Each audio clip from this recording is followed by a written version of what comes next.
जय हिंद दोस्तों। आज हम बात करने वाले हैं करंट के एक ऐसे टॉपिक के बारे में जो बहुत ज़्यादा न्यूज़ में है। और अगर तुम ग्रुप डी की तैयारी कर रहे हो या यूपीएससी तक की तैयारी कर रहे हो तो जो आने वाले एग्जाम होंगे उसमें इस टॉपिक से क्वेश्चन जरूर बनेगा। और तुम्हें पता है ये जो टॉपिक है हेल्थ से जुड़ा हुआ है और जब से कोरोना आया तब से हेल्थ जो है एक लगभग महत्वपूर्ण विषय बन गया। चाहे वो एग्जामिनर का हो चाहे सरकार का हो, हर कोई हेल्थ पर ध्यान दे रहा। तो इस टॉपिक से हर एग्जाम में क्वेश्चन पूछे जाएंगे। तो इस टॉपिक की जो फैक्ट है वो एक एक करके ध्यान से देखेंगे। तो आइए आज का लेक्चर शुरू करते हैं। दोस्तों, 5वां राज्य स्वास्थ्य सूचकांक, पहली बात तो समझ लो ये एक इंडेक्स है। और ये इंडेक्स किसके द्वारा जारी करा गया ये समझ लो। पहले ये करा गया नीति आयोग के द्वारा। नीति आयोग को भी हम डिटेल से जानेंगे। पहला भी फिलहाल ये देख लेंगे इंडेक्स में है क्या। 5वां राज्य स्वास्थ्य सूचकांक, इसे बोलते हैं इंग्लिश में 5th edition of the state health index. अब ये तो हो गई मतलब हेल्थ से जुड़ी हुई बात। ये नीति आयोग ने किस नाम से जारी करा, तो ये करा एनुअल हेल्थ इंडेक्स के नाम से। किस नाम से? Annual health index. एग्जाम में क्या क्वेश्चन पूछा जाएगा कि एनुअल हेल्थ इंडेक्स किसने जारी करा? नीति आयोग ने। कौन से नंबर का था? 5वें नंबर का। या घुमा कर क्वेश्चन पूछ लेगा कि 5वां राज्य स्वास्थ्य सूचकांक किसने जारी करा? नीति आयोग। कब से जारी कर रहे हैं हम? 2017 से। नीति आयोग कब से जारी करता है इसे? 2017 से। आगे समझ में। अब एक एग्जाम यूपीएससी में जो एक क्वेश्चन पूछा गया, यूपीएससी नहीं शायद कोई स्टेट पीसीएससी का था, उसमें क्वेश्चन पूछा गया था और उसमें बालक घूम गए थे। दरअसल हुआ क्या, ये जो इंडेक्स है ये तैयार करा जाता ministry of health and family welfare के द्वारा, स्वास्थ्य एवं परिवार कल्याण मंत्रालय के द्वारा ये तैयार करा जाता। किसके साथ मिलकर? वर्ल्ड बैंक के साथ मिलकर। अब उस एग्जाम में जो क्वेश्चन पूछा गया वो देखो क्या था कि उसमें ये दे दिया कि जो एनुअल हेल्थ इंडेक्स है वो मिनिस्ट्री ऑफ यानी कि स्वास्थ्य परिवार कल्याण मंत्रालय ने किसके साथ मिलकर तैयार करा। ऑप्शन में दे दिया WHO, एक दे दिया वर्ल्ड बैंक, IMF और एक ऑप्शन और था कोई सा, है ना। तो इस तरीके से दे दिया। तो अधिकांश जो बच्चे इस पे निशान लगा का है वो लगा का है WHO यानी कि वर्ल्ड हेल्थ ऑर्गेनाइजेशन, क्योंकि हेल्थ की बात हो रही, उन्हें लगा कि हेल्थ WHO इसमें सपोर्ट कर रहा।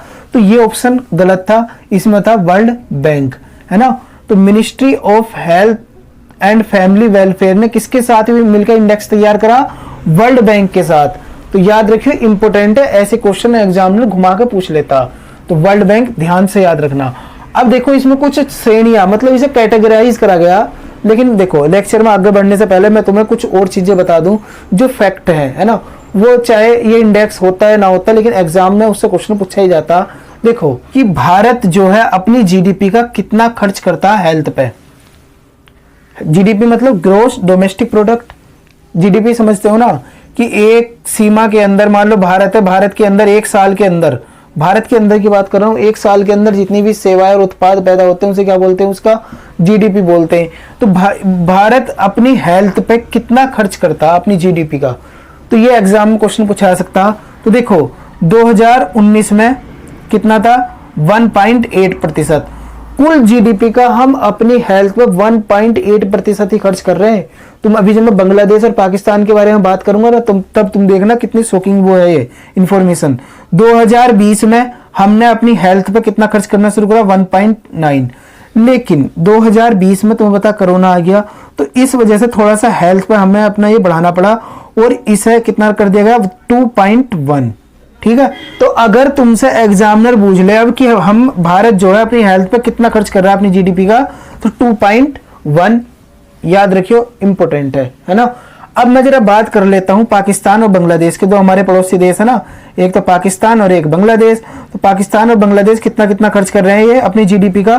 तो ये कर रहे हैं लगभग 3%। तो समझ रहे हो भारत से ज्यादा है। अपनी जीडीपी का टोटल 3% ये अपनी हेल्थ पर खर्च करते हैं। तो ये तो हो गई इनकी बात। अब मैं जरा जो विकसित देश है, जैसे तुम देख लो जापान हो गया, है ना, फ्रांस हो गया, ये जो विकसित देश है, ये कनाडा हो गया, ये अपनी जीडीपी पे मतलब अपनी जीडीपी का कितना खर्च करते हैं हेल्थ पे। समझ रहे हो? जापान, फ्रांस या कनाडा जैसे देश जो हैं, ये विकसित देश है, ये अपनी हेल्थ पे कितना खर्च करते हैं ये मैं तुम्हें अभी आगे बताऊंगा। अभी तुम सोचो ये कितना खर्च करते होंगे। ऑप्शन दे रहा हूं मैं तुम्हें। मान लो 7%, 8%, 9% और 10%। बताओ कितना खर्च करते हैं ये अपनी जीडीपी का। हेल्थ जो है हमारी कौन सी सूची का विषय है? संविधान के अंदर अगर 7वीं अनुसूची में जाओगे तो उसके अंदर क्या है, तीन लिस्ट दी हुई। 7वीं अनुसूची में 3 लिस्ट दी गई, सेंट्रल लिस्ट, स्टेट लिस्ट और कॉनकरेंट लिस्ट, जिसे बोलते हैं हम समवर्ती सूची, है ना। Centre, state, कॉनकरेंट। तो ये पूछ लेगा वो कि जो हेल्थ है, स्वास्थ्य है, ये कौन से सूची के अंतर्गत आता। ये कई बार एग्जाम में पूछा जा चुका है, हेल्थ कौन सी मतलब लिस्ट में आता, सेंट्रल लिस्ट में, स्टेट लिस्ट में, कॉनकरेंट लिस्ट में। तो जो हेल्थ है वो आता किसमें, स्टेट लिस्ट में। किसका सब्जेक्ट है वो, स्टेट का। जब अभी तुम बता, कोरोना आया था तो केंद्र की सरकार ये क्या पल्ला झाड़ लिया था कुछ टाइम तक। ये बोलती रही कि जो हेल्थ है वो किसका विषय है, राज्य सरकार का। और जो हेल्थ से रिलेटेड जो भी नियम, कायदे, कानून, योजना जो भी तुम्हें लानी, वो लागी स्टेट की सरकार, ना कि हम केंद्र की सरकार लाएंगे। हालांकि जो 15वां वित्त आयोग था, 15वें वित्त आयोग के अध्यक्ष कौन थे, NK सिंह। उनके द्वारा ये बोला गया कि जो हेल्थ है ना, अगर तुम्हें अपने देश में कुछ आगे तरक्की करनी तो तुम क्या करो, हेल्थ को डालकर तुम कहां डाल दो, कॉनकरेंट लिस्ट में डाल दो, यानी कि समवर्ती सूची में डाल दो इसे तुम। किससे, स्टेट लिस्ट से निकाल गए। तो एग्जाम में क्या क्वेश्चन पूछा जा सकता कि ये जो हेल्थ है यानी कि स्वास्थ्य है, ये कौन सी लिस्ट में आता, तो राज्य सूची में। और ये पूछ लेगा कि 15वें वित्त आयोग के द्वारा जो हेल्थ को कौन सी लिस्ट में डालने की बात करी गई थी, तो समवर्ती सूची में डालने की बात करी गई थी। कि तुम समवर्ती सूची वो है जिसमें राज्य और केंद्र सरकार दोनों मिलकर कानून बना सकते हैं। तो यहाँ पे ये बोला जा रहा था कि ये दोनों मिलकर फिर इस पर कानून बनाएंगे। तो एग्जाम में ये क्वेश्चन नहीं पूछा जा सकता। दूसरा देखो, अभी मैंने तुम्हें बताया था जापान, फ्रांस, कनाडा जैसे विकसित देश है, लगभग ये 1 से खर्च करते हैं अपनी GDP का, तो ये करते हैं लगभग 10%। तो समझ रहे हो, भारत तो इनके आसपास भी नहीं है, बहुत पीछे है, लगभग इनका 5 गुना खर्च करता है। जापान देख लो, जापान तो वैसे भी हेल्थ जैसे जो इश्यू है इन पे पहले से ही चौकस है। फ्रांस भी, कनाडा भी, ये 10% अपनी GDP का, टोटल GDP का 10% अपनी हेल्थ पर खर्च कर सकते हैं, है ना। कि जब हमारी हेल्थ सही होगी तभी तो हम सही होंगे, तो ये याद रखियो। अब देखो इसके इंडेक्स के बारे में बात कर लेते हैं। श्रेणियां, इसमें कितनी श्रेणी थी, तो इसमें टोटल 3 श्रेणी रखी गई। बड़े राज्य रखे गए, छोटे राज्य रखे गए और केंद्र शासित राज्य रखे गए। समझ गए, बड़े राज्य, छोटे राज्य, केंद्र शासित राज्य, हर एक को एक ही उसमें नहीं नापा गया। सबको, अगर छोटे राज्य तो उसके लिए पैरामीटर थोड़े अलग थे और जो बड़े राज्य उनके लिए थोड़े से अलग थे। पैरामीटर में देख लो, वृद्धिशील प्रदर्शन और समग्र प्रदर्शन। देखो इसके अंदर 2 चीज और देखी गई कि पिछले इंडेक्स के मुकाबले जो नया इंडेक्स आया उसमें किसने अच्छा प्रदर्शन करा और किसने ओवरऑल बढ़िया प्रदर्शन करा, मतलब जो पहले से बढ़िया प्रदर्शन करता आ रहा है ना। दूसरा, इसके संकेतक क्या थे, स्वास्थ्य परिणाम, मतलब जैसे स्वास्थ्य परिणाम में देख लो कि जन्म के टाइम पर कितनी मृत्यु हो रही, शिशु मृत्यु दर अनुपात कितना है और लिंग अनुपात कितना, ये सब चीजें इनके अंतर्गत आ गई। लगभग 24 ये थे, 24 संकेतक थे इसके अंदर। ये तीन डोमेन के द्वारा इसे कवर करा गया। तो स्वास्थ्य परिणाम, प्रमुख प्रक्रिया और शासन और सूचना, तो ये 3 चीज थी। याद रखियो, एग्जाम में क्वेश्चन पूछा जा सकता है इनसे भी। तो इनके अंतर्गत 24 जो इंडिकेटर है उन्हें कवर करा गया। तो अब हम देख लेते हैं, ये तो होगी इससे रिलेटेड बात। अब जो इस इंडेक्स की जो महत्वपूर्ण बात है जिससे क्वेश्चन बन सकता है उसे देख लो। सबसे पहले तो एग्जाम में ये क्वेश्चन पूछा जा सकता है कि ये जो एनुअल हेल्थ इंडेक्स है इसमें टॉप किसने करा। तो जो बड़े राज्य हैं, जो बड़े राज्य हैं उनमें टॉप किसने करा, सबसे बड़ा केरल, सबसे नंबर 1 पे केरल है, फिर आता तुम्हारा तमिलनाडु, फिर आता तेलंगाना। तो ये याद रखिए टॉप 3। तो इन्हें इंक्रीजिंग और डिक्रीजिंग ऑर्डर में लगाने को भी आ सकता तेलंगाना। तो सबसे पहले सबसे नंबर 1 पे कौन आया, केरल, फिर दूसरे पे तमिलनाडु, फिर तेलंगाना, यानी कि टॉप किसने करा, केरल ने, है ना। बड़े राज्यों में सबसे मतलब खतरनाक, सबसे बेकार स्थिति किसकी है ना, तो वो देख लो, यानी कि सबसे नीचे कौन है। तो सबसे नीचे है तुम्हारा बिहार, फिर आता यूपी, फिर आता कौन, MP। टोटल 19 बड़े राज्य ले गए। तो 19 बड़े राज्यों की बात कर रहा हूं, जो और बाकी टोटल 28 राज्य ना, वे छोटे राज्यों में इनके द्वारा काउंट कर दिए गए। लेकिन जो टोटल 19 बड़े राज्यों में सबसे टॉप पे कौन है, केरल, सबसे नीचे कौन है, बिहार। बिहार से पहले यानी कि 19वें पे कौन हो गया, बिहार, 18वें पे यूपी, 17वें पे MP। तो ये राज्य ऐसे हैं जिनकी हालत खराब है हेल्थ को लेकर। जो छोटे राज्य हैं उनमें टॉप पे कौन है, छोटे राज्यों में टॉप पे कौन है, तुम्हारा त्रिपुरा, सिक्किम, गोवा, त्रिपुरा, सिक्किम, गोवा। सबसे ज्यादा टॉप पर कौन हो गया? त्रिपुरा, सिक्किम, उसके बाद दूसरे नंबर पे गोवा, तीसरे नंबर पे। अब जो बॉटम है यानी कि सबसे नीचे है छोटे राज्यों में, वो ले लो तुम्हारा अरुणाचल प्रदेश। देखो यहाँ पे बहुत ज्यादा जरूरी है हम अपना हेल्थ इंफ्रास्ट्रक्चर सुधारें, और ये जो है अरुणाचल प्रदेश राज्य है इसे थोड़ा ध्यान देगा कि चीन की इस पर नजर है। अगर ये राज्य हम इसमें हमारी कंडीशन खराब होगी तो कहीं ना कहीं पूरा भारत कमजोर पड़ेगा, तो इस पर ज्यादा ध्यान देना चाहिए। और नागालैंड और मणिपुर, तो छोटे राज्यों में अगर एग्जाम में ये पूछ ले कि छोटे राज्यों में सबसे नीचे के स्थान पर कौन था एनुअल हेल्थ इंडेक्स में, छोटे राज्यों में सबसे नीचे कौन था? सबसे बेकार प्रदर्शन किसका था? अरुणाचल प्रदेश का। सबसे बेहतरीन प्रदर्शन किसका था? त्रिपुरा का। यानी कि इसने टॉप करा, ये सबसे नीचे पहुंच गया। तो ये एग्जाम में क्वेश्चन पूछा जा सकता। केंद्र शासित राज्य और देख लो, केंद्र शासित राज्यों में सबसे टॉप पे कौन था? तो सबसे टॉप पे तुम्हारा लक्षद्वीप, और सबसे नीचे कौन था? दिल्ली केंद्र शासित राज्य। सबसे टॉप पे लक्षद्वीप और सबसे नीचे कौन था? दिल्ली। केंद्र शासित राज्यों के बारे में बात कर रहा हूं। तो टोटल कितने केंद्र शासित राज्य है? 8 राज्य है, ये तुम्हें पता होगा। तो लक्षद्वीप और दिल्ली। दोस्तों एग्जाम में ये भी क्वेश्चन पूछा जा सकता है कि सबसे बेहतरीन मतलब आगे बढ़ने की कोशिश किसने करी, वृद्धिशील प्रदर्शन किसने करा, यानी कि जो पहले नीचे थे धीरे धीरे अब आगे की ओर बढ़ रहे हैं। तो सबसे बेहतरीन प्रदर्शन कौन कर रहा है?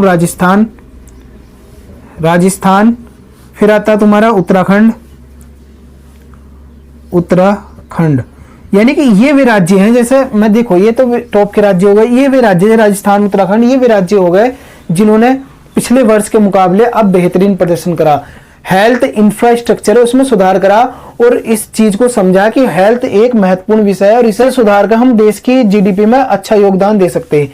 तो देखो राजस्थान टॉप पे है, यानी कि जिसने अच्छा प्रदर्शन करा पिछले वर्ष के पिछले इंडेक्स के मुकाबले, राजस्थान टॉप पे, उत्तराखंड दूसरे नंबर पे। तो इनसे भी क्वेश्चन पूछा जा सकता, तो याद रखियो। दोस्तों अब बात करते हैं जिसके द्वारा ये इंडेक्स तैयार करा गया उसके बारे में, है ना। जिसने इंडेक्स तैयार करा, तो ये करा किसने? नीति आयोग ने। किसने? नीति आयोग। याद रखियो, इंपोर्टेंट है। नीति आयोग की स्थापना कब करी गई थी? 1 जनवरी 2015 को इसकी स्थापना करी गई थी। यूपीएससी ने भी इससे क्वेश्चन पूछा था, ये पूछा था कि नीति आयोग की स्थापना किसके स्थान पर करी गई थी? तो योजना आयोग को हटाकर 1 जनवरी 2015 को नीति आयोग की स्थापना करी गई थी। तो मेरा क्वेश्चन आज का ये है, तुम ये बताओ कि ये योजना आयोग की स्थापना कब करी गई थी? 1900, देखो मैं लिख रहा हूं, बस तुम्हें एक डिजिट लिखनी, यहाँ पर बताओ क्या आएगा। 195 के बाद यहाँ पर क्या आएगा तुम्हें अच्छे से याद होगा। जो अगर तुमने पंचवर्षीय योजना सुनी ना वीडियो उसकी, तो तुम्हें अच्छे से याद होगा। इसमें योजना आयोग के बारे में मैंने पढ़ाया था। तो देखो योजना आयोग की स्थापना तुम बताओगे, NITI Aayog national institute of transforming India इसकी फुल फॉर्म है। एग्जाम में कभी कभी ये भी पूछ ले रहा हो, उसे ये नहीं पता चल रहा हम क्या पूछ रहे हैं।